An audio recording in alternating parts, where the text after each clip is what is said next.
Well, good afternoon, Pilgrim. It's back to Fox's Book of Martyrs. Not a very pleasant book, but a true book. And one that should cause us all to think about what we are. The ninth persecution under Aurelian, A.D. 274. The principal sufferers were Felix, Bishop of Rome. This prelate was advanced to the Roman see in 274. He was the first martyr to Aurelian's petulancy, being beheaded on the 22nd of December in the same year. Agapetus, a young gentleman who sold his estate, gave the money to the poor, was seized as a Christian, tortured, then beheaded at Praeneste, a city within a day's journey of Rome.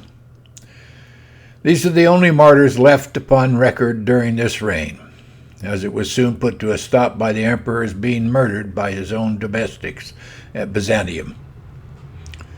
Aurelian was succeeded by Tacitus, who was followed by Probus, as the latter was by Carus. This emperor was killed by a thunderstorm. His sons, Carneus and Numerian, succeeded him, and during all these reigns the church had peace. Then, Diocletian mounted the imperial throne, A.D. 284. At first he showed great favor to the Christians. In the year 286, he associated Maximian with him in the empire, and soon some Christians were put to death before any general persecution broke out. Among these were Felician and Primus, two brothers. Marcus and Marcellianus were twins, natives of Rome and of noble descent. Their parents were heathens, but the tutors, to whom the education of the children was entrusted, brought them up as Christians. Their constancy at length subdued those who wished them to become pagans, and their parents and the whole family became converts to a faith that they had before reprobated. They were martyred by being tied to posts, having their feet pierced with nails. After remaining in this situation for a day and a night, their sufferings were put to an end by thrusting lances through their bodies. Zoe, the wife of the jailer, who had the care of the before-mentioned martyrs, was also converted by them, and hung upon a tree, with a fire of straw lighted under her. When her body was taken down, it was thrown into a river with a large stone tied to it in order to sink it. In the year of Christ 286, a most remarkable affair occurred. A legion of soldiers consisting of 6,666 men contained none but Christians. This legion was called the Theban Legion because the men had been raised in Thebes. They were quartered in the east until the Emperor Maximian ordered them to march to Gaul to assist him against the rebels of Burgundy. They passed the Alps into Gaul under the command of Mauritius, Candidus, and Expernus, their worthy commanders, and at length joined the emperor. Maximian, about this time, ordered a general sacrifice, at which the whole army was to assist. And likewise he commanded that they should take the oath of allegiance to swear at the same time to assist in the extirpation of Christianity in Gaul. Well, alarmed at these orders, each individual of the Theban legion absolutely refused either to sacrifice or take the oaths prescribed. This so greatly enraged Maximian that he ordered the legion to be decimated.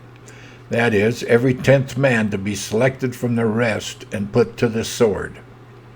This bloody order having been put in execution, those who remained alive were still inflexible.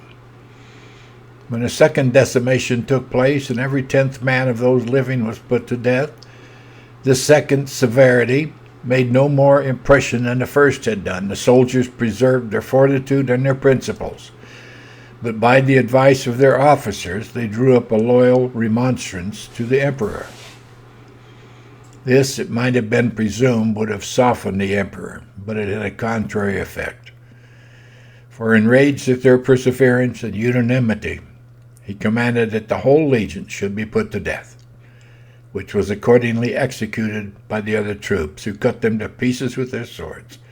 September 22nd, 286. Satan. Satan, he seemed to drive men insane.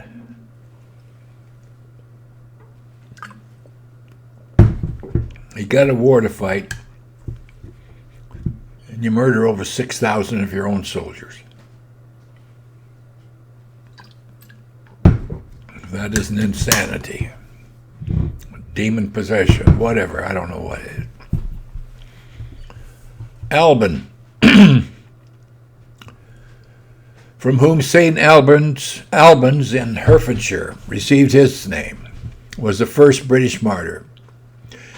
Great Britain had received the gospel of Christ from Lucius, the first Christian king, but did not suffer from the rage of persecution for many years after.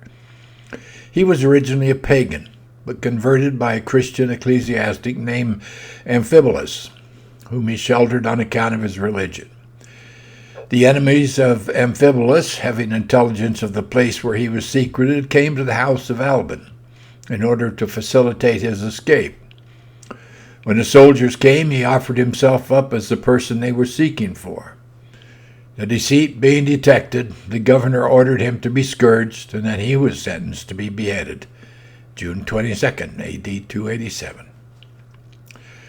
The Venerable Bede assures us that upon this occasion the executioner suddenly became a convert to Christianity himself, and he entreated permission to die for Alban, or with him. Obtaining the latter request, they were beheaded by a soldier, who voluntarily undertook the task of executioner. This happened on the 22nd of June, A.D. 287, at Verulam, now St. Albans, in Herefordshire, where a magnificent church was erected to his memory about the time of Constantine the Great. The edifice, being destroyed in the Saxon Wars, was rebuilt by Offa, king of Mercia, and a monastery erected adjoining to it, some remains of which are still visible in the church as a noble Gothic structure. Faith. Faith, a Christian female of Aquitaine in France, was ordered to be broiled upon a gridiron and then beheaded, A.D. 287. Quintin was a Christian and a native of Rome, but determined to attempt the propagation of the gospel in Gaul with one Lucian. They preached together in Amain, after which Lucian went to Beaumaris, where he was martyred. Quintin remained in Picardy and was very zealous in his ministry. Being seized upon as a Christian, he was stretched with pulleys until his joints were dislocated. His body was then torn with wire scourges, and boiling oil and pitch poured on his naked flesh. Lighted torches were applied to his sides and armpits, and after he had been thus tortured, he was remanded back to prison and died of the barbarities he had suffered. October 31, A.D. 287. His body was sunk in the Somme. Next, the 10th persecution under Diocletian, A.D. 303. Oh, Diocletian. What a butcher. Remember these martyrs. Remember these Christians. Pray for courage, strength. God bless, brothers and sisters. Have a great day.